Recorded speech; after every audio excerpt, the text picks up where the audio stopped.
Hi, I'm Rich Niebaum, and this is the second and final part in my video on how I worked with my Algebra 1 students to help develop and demonstrate their mastery of pre-algebra skills.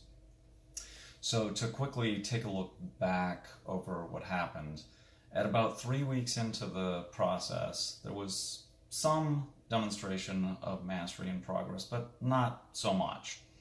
So with a little bit of encouragement, within a week after that, at the end of week 4, a little bit of progress, but still pretty modest. So at that point, I took my students out into the hall and talked to them either individually or in small groups and tried to get a better sense of what were their obstacles, what was getting in the way.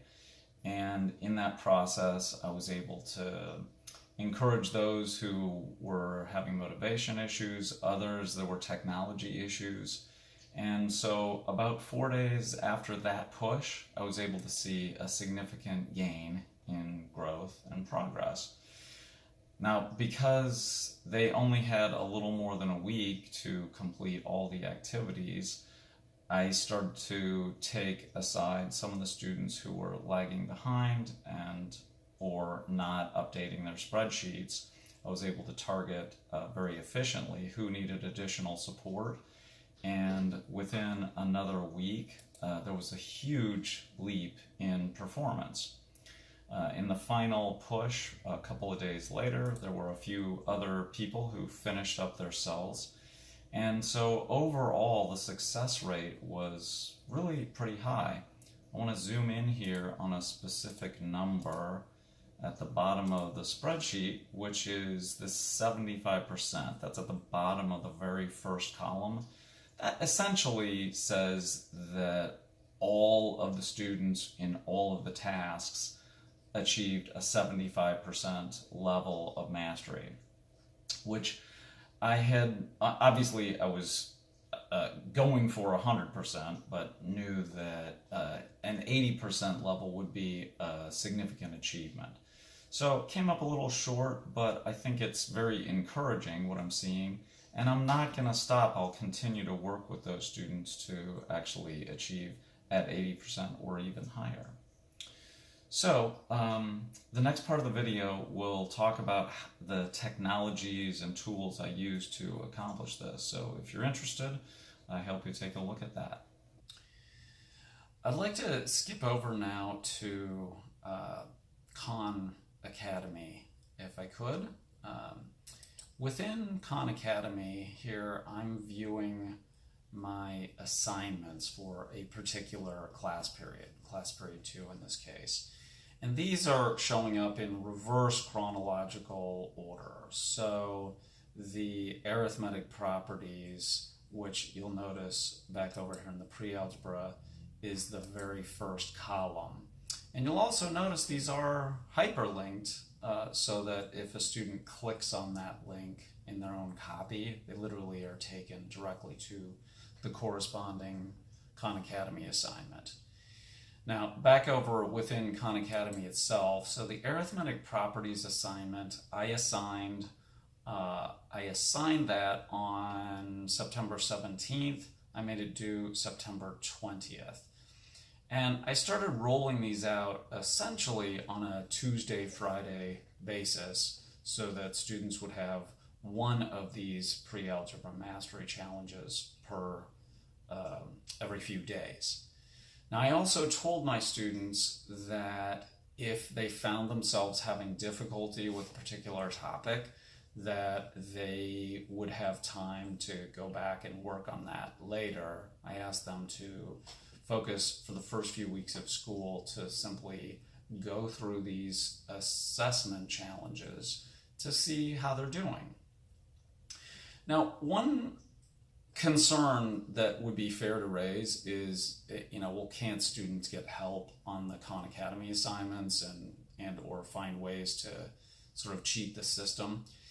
And this is true, but for a variety of reasons, I'm not too concerned about that. Part of the reason is the student population I work with, and part of the reason is it's fairly easy to spot pre-algebra mistakes. on an algebra exam, and I told the students that if I find them making pre-algebra mistakes on the algebra exams, and they have represented themselves as having these pre-algebra skills when they don't actually have them, that's going to be a problem, and that's going to be treated as academic misconduct.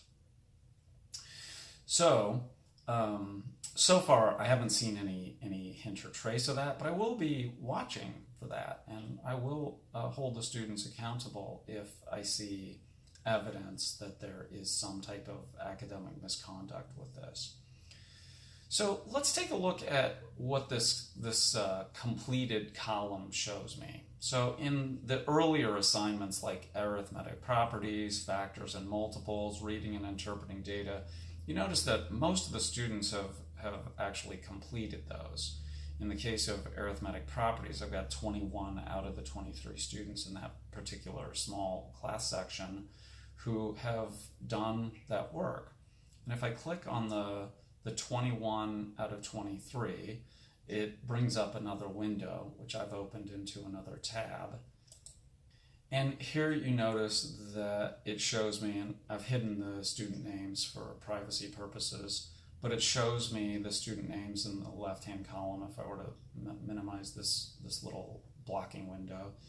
And for each student, it tells me what date and time they completed their most recent attempt, how many different attempts they've made. So this student, for example, had 6 attempts before he or she earned 91%.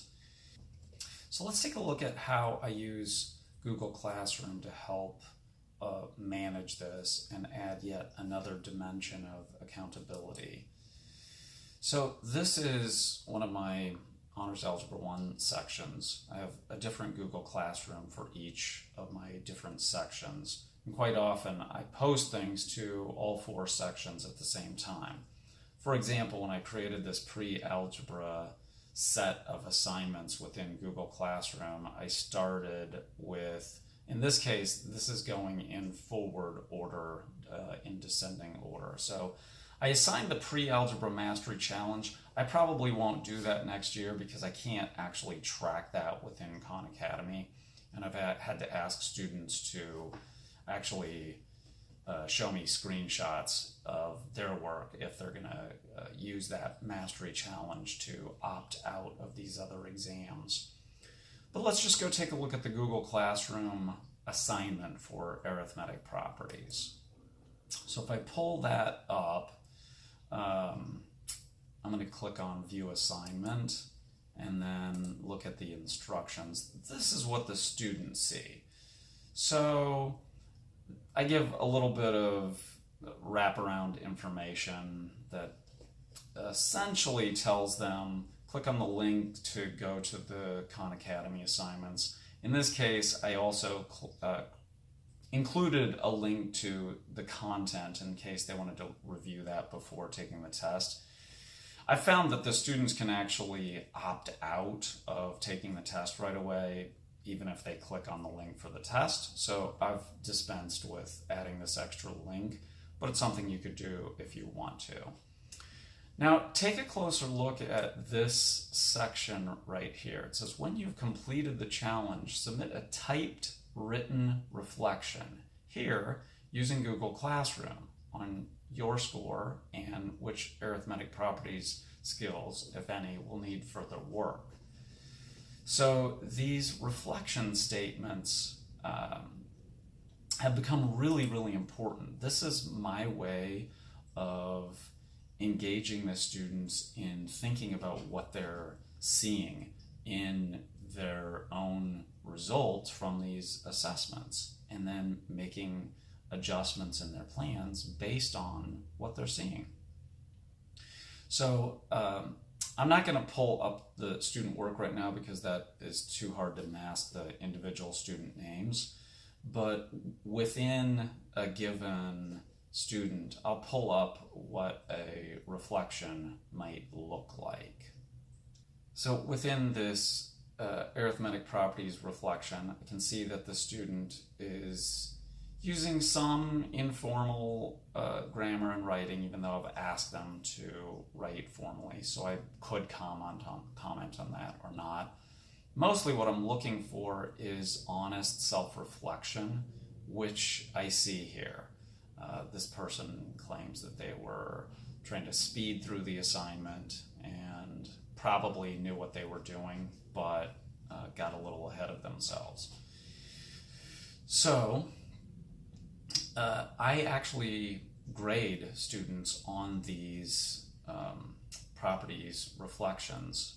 I didn't yet mention that I teach in an international baccalaureate program, so all of our grading is based on rubrics connected to the International Baccalaureate curriculum, and one aspect of that is a subcategory called approaches to learning, one of which is reflection. So this is a very useful technique for students and also for giving grade feedback to students and parents alike on how students are doing with regard to reflecting on their work and growth and challenges. So really, from the student point of view, Google Classroom is what ties these assignments together so they can keep track of what is due when. They can also see that within their own Khan Academy accounts, but I find that having the redundancy of both platforms, particularly because I also give curriculum assignments connected to the textbook.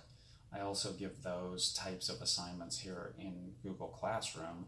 So having the pre-algebra content all together within a particular subset of assignments really helps them keep track of what's due when. So this was the proof of concept Google sheet that I used to help get this going, and it's also what I used to help create the student file that I'll be using. And let me pull up student 3. So we'll come back to that in a moment. This cell is where this information gets very interesting. What's inside this cell is kind of the glue that holds everything together. What I'm using here is the import range function. So I've highlighted that now so you can see it.